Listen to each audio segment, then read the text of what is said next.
వీడియోలో మెయిన్ కనపడుతుందా?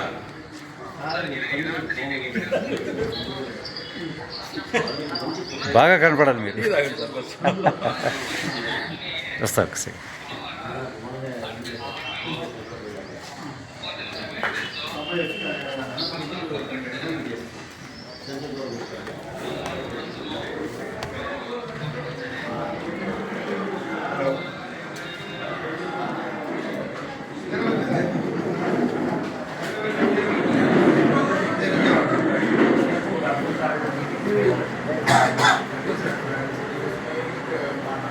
వేరే వాళ్ళు నన్ను కూడా కంపల్సరీ ఆల్రెడీ చాలా మంది ఉంటుంది. ఆయన ఇంత పెద్ద లీస్ట్ వేసి 20 మంది 50 మంది అదే ఇప్పుడు వచ్చింది సాగు కిరాణా షాప్ సాగు ఉపన్యాసకుడు